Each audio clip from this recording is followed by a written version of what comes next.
You're gonna love this. I just noticed this thing's got a fuel shut off on it, and if he was smart and he shut that fuel off, okay, this is gonna run. So let me get a pair of pliers and turn that, because you gotta turn that to open it. And it's definitely not turning with my fingers. Sorry, I just don't have that much strength. I gotta have some pliers. Gotta have some leverage. That's what that's called. A levy. Understand how a levy works? It gives you leverage, right? It's a pretty simple concept, right? For something that you couldn't do with your fingers, a big pair of pliers with a long handle can, because it gives you the leverage needed, right?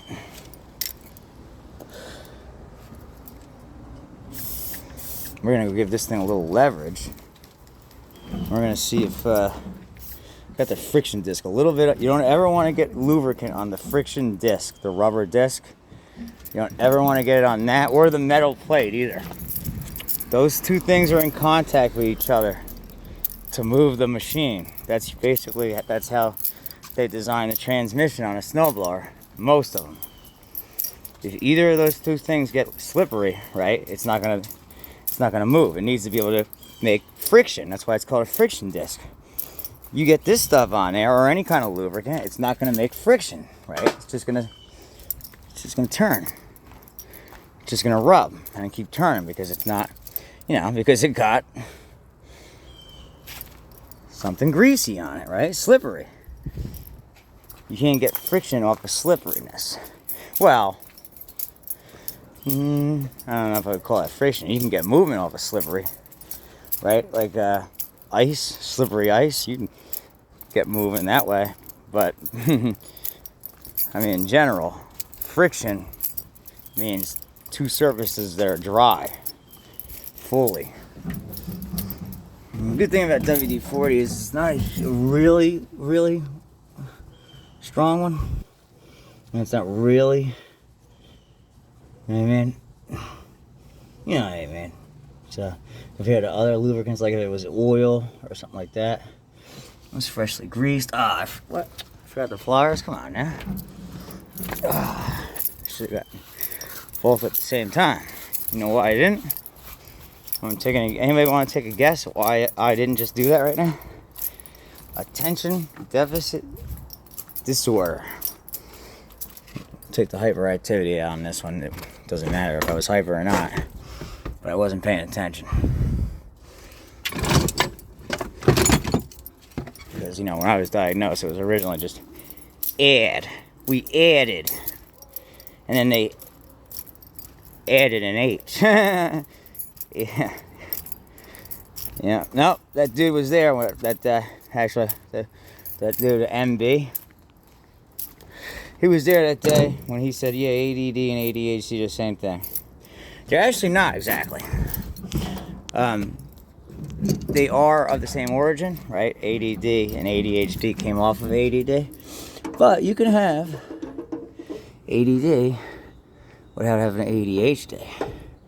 Alright, now I don't know. Was that off? I don't know. That's the thing. I think he might have had that. Nah. Damn, man. How come he wasn't smart enough to close that? Because that's closing it now, I'm pretty sure, right now, see? He had that all the way open. So that means fuel is getting to it. But, whatever, we'll try it. It sucks. Just like me having to be taken to some dude named Anthony's house in Old Bridge and then watch my friend's friend meet up with a chick and then go upstairs and get, and then I find out, later it's like, oh yeah, well, yeah, well, anyway, fucking bullshit. Let's go. No, I ain't getting gas. So it would have kicked if it was. Unless it's not a choke.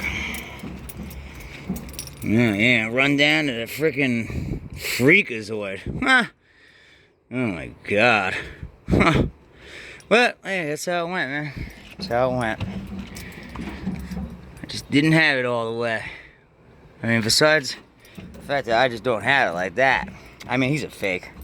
That's what I heard. Anyway, but the fact I didn't have it like the fake, you know what I mean? I had other things getting in my way too.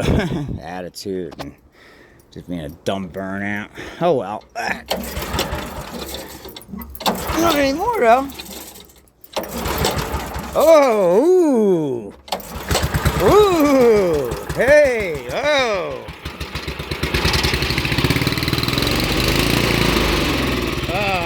Come on. Oh, I thought it was gonna stay running. Wanted to stay running. That did it on its own without any help.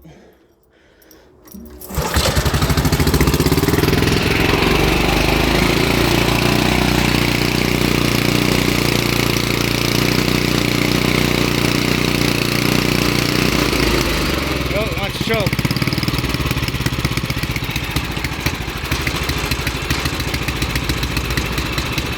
It wants to choke.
Damn it. Yeah, it's gonna need some adjusting, but it runs. It's running. Yeah, I could probably still use a little bit of cleaning too, because I mean it was some raw, rank stuff coming out of there. But hey, it's running. I want to just see it at least move a little bit, you know? Move. Let's go.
You see how that fire came out of there? When it does that, it usually means it might need a valve.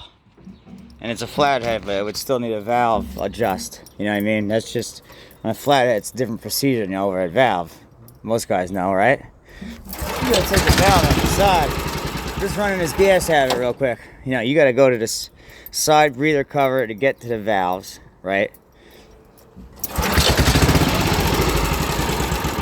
You gotta get them undone from the side, and then they lift up out of the head.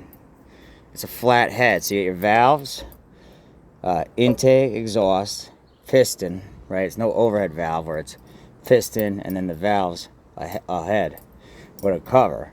The cover on a flathead is on the side.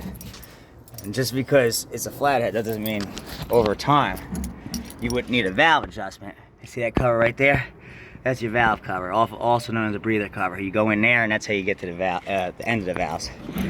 The way you do valves on a flathead is you take the end of it and you grind the end of it on a bench grinder to get your clearance between that and the lifter that's below it, instead of on like the overhead valve where it's adjusted with the nut and the bolt, and you tighten it and get it that way. That's the difference. And also on a flathead, it's like every 20 years, not like on a overhead valve every couple of years.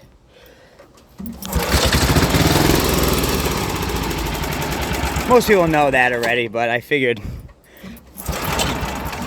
anybody who's watching that doesn't know anything about small engines and just feels like watching me, I'm explaining what the difference is between a flathead and an overhead valve. And I'll also tell you this, the flatheads are better engines.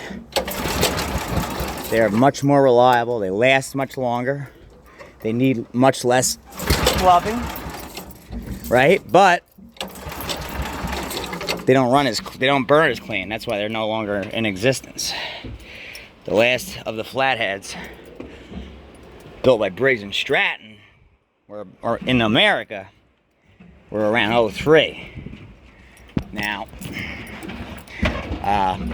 they were still making them up until a couple of years ago in China. Yeah, in China. A few other places. They had blue leaves up on top of it. I gotta clean that off real quick.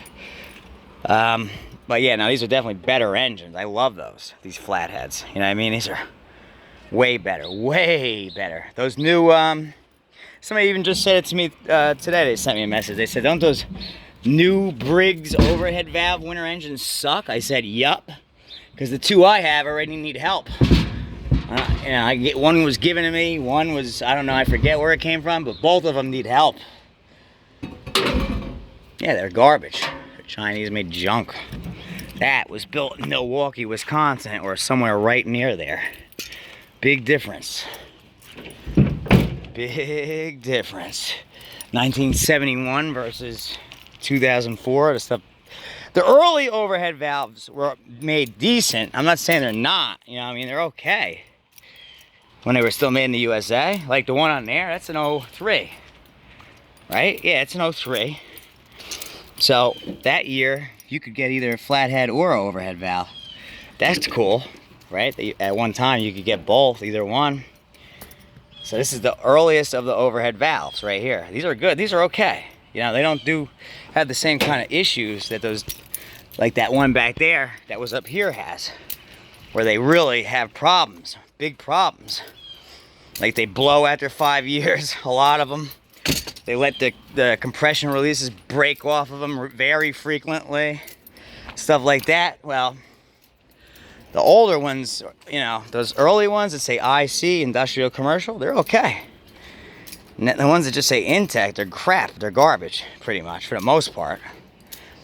The only thing Briggs makes now that's halfway still decent is the Vanguard line.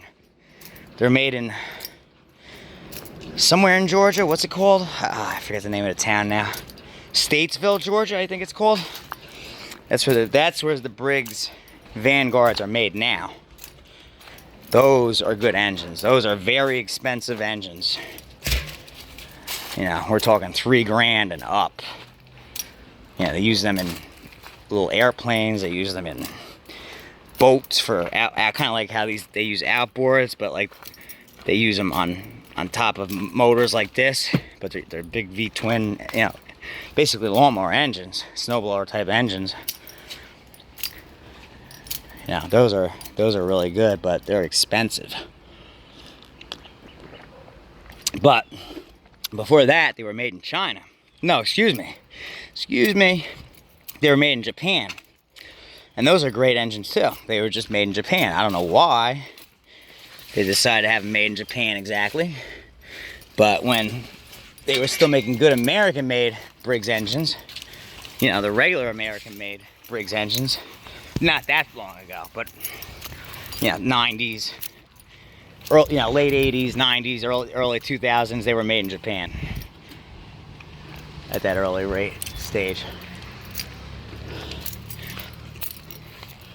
And then when they started making all the Briggs engines, the regular ones in China, they brought their Vanguard line back to the United States, and they're in Georgia. So that's good, but really they should all be made in the U.S. But forget it, they can't do it. It's not just them anymore. It's not just about greed anymore. They can't compete. They can't compete with these Chinese companies. So they're stuck. They're stuck where they got to try to save money wherever they can just to survive. They've already gone bankrupt and been bought up by a capital firm in New York City. So Briggs is not even Briggs anymore. I mean, they're still making some of the same Briggs engines that they were making when it was still the old Briggs company, founded by, Briggs and Stratton, the two guys. And then the son, the great-grandson, and all them. But they're, they had to sell out, what was it, 3 years ago. They went bankrupt. COVID is what finally did them in completely. So evidently they weren't doing very good. They weren't very comfortable if COVID, a year or two of COVID was enough to knock them out. So that's it. This sucks. It's sad. But at least they're still around in name, and, they're still making some of the ones that they made when they were still, original Briggs. But most of those newer ones that they were making suck. They suck. I don't like them at all. They're garbage, most of them. It's just sad. It's the truth. Versus those right there, that's a great engine, you'll see a lot more of those around on a shelf than you will these new ones. Now, in the future, until they're all used up, because that's what's going to happen now. People are going to keep blowing up those garbage ones, and they're going to keep grabbing the good ones off like that off the shelf, and then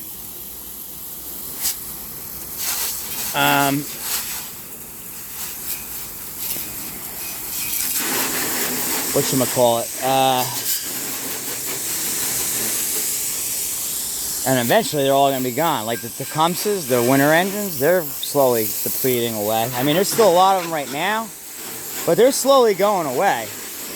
Like the H70s and the 60s, they're getting harder to come by now. The HMs, the medium frame ones, they're still okay for now. There's still a decent quantity of them out there and on machines that were built 2008, so 2008, right? 14 years ago. There's still a lot of them out there from 14 years ago, yeah. But, in another 10 years, right, they're going to start getting harder to come by and harder to come by, and the price is going to keep going up on them, because I've been able to get pretty good money for some of them. And the money that I got for some of them like 5 or 10 years ago now, in 10 years, it's going to be double or triple what I was getting 10 years ago. Because they're just going to get so hard to come by, and people are going to want them so bad because they are way better engines and they last way longer. That's what's going to happen. That's why these are really valuable. There's not many of them out there. The regular versions of them, there are decent amounts of them. I got one in my shed right now. It's got an oil bath filter, but that one actually came up with snowblower too. But it's so far back, it's got to be late 50s, early 60s. It didn't have winter shields. It had an oil bath filter to keep it clean and to keep the moisture out instead of just shields. And then they finally came up with these shield ones, I guess, I don't know, late 60s, I guess, maybe, for the winter stuff. But like I said, Briggs, for whatever reason, early on, they didn't hop on the market for a winter. Tecumseh did.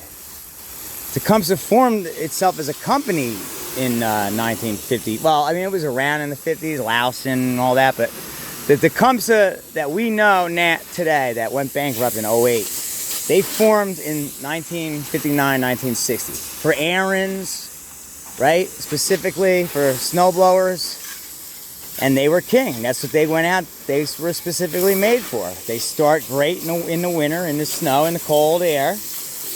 And Briggs engines were more difficult to start. And Briggs, I guess, just didn't.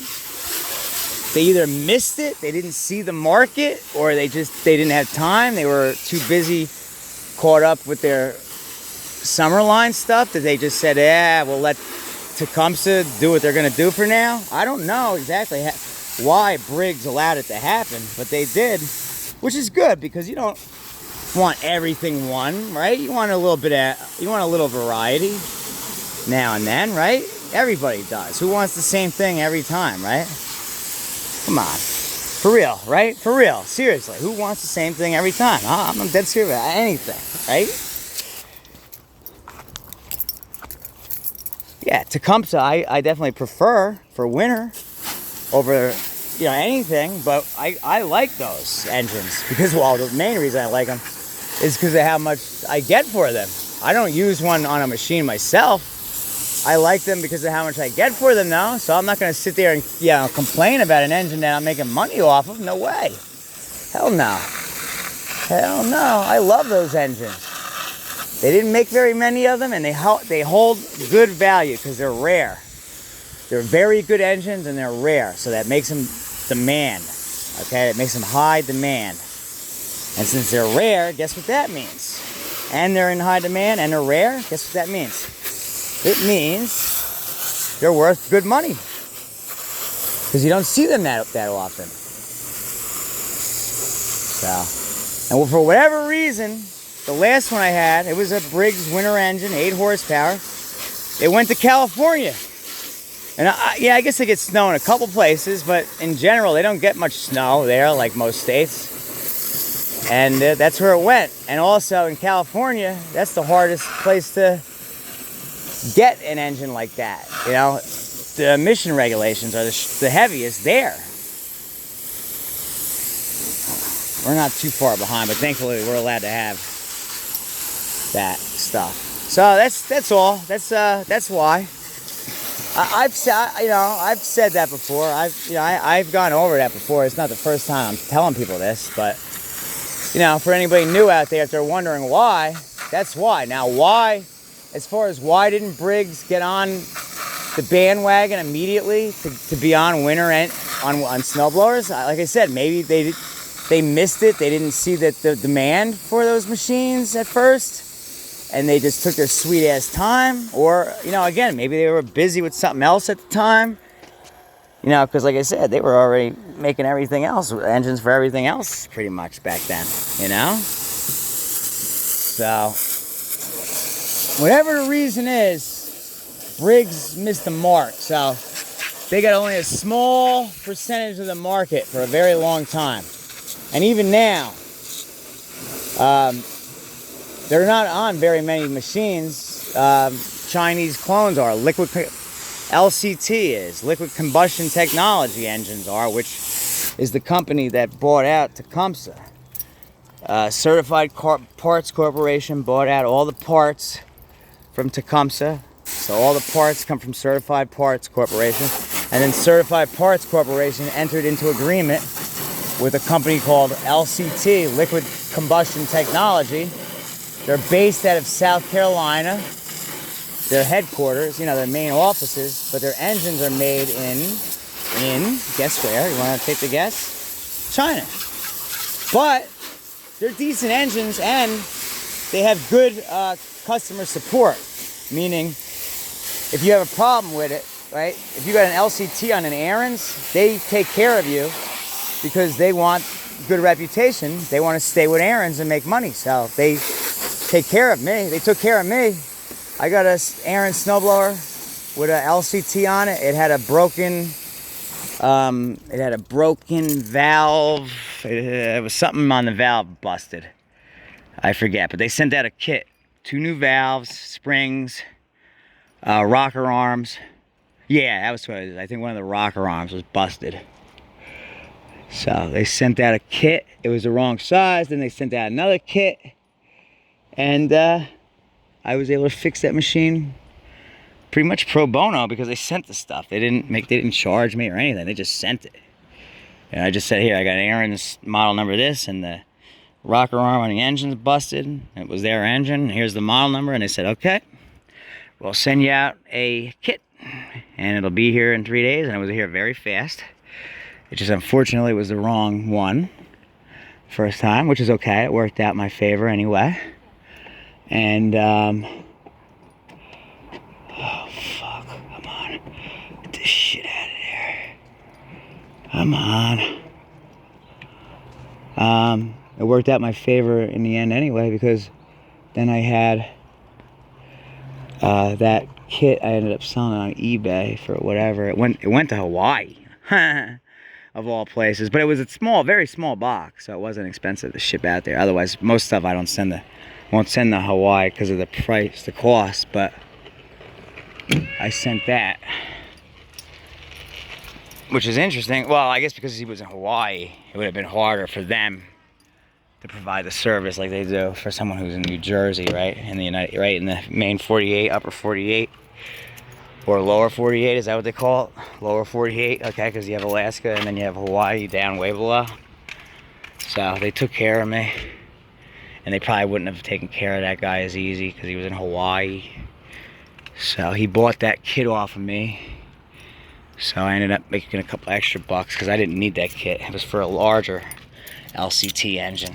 Because, you know, there's different sizes. There's like a 129cc, and then there's a, you know, like every engine's different sizes. So they sent out a kit for like a three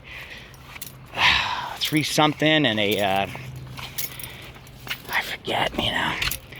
And that one, the first kit was for a larger motor, so the parts didn't fit. And then, ooh, look at it, real spunky. And then they sent out the right one, and I had that one as a spare, so I just sold it. Like 6 months, 8 months later. It took a little time to sell it because it was hard to identify, because, you know, they don't sell them like that.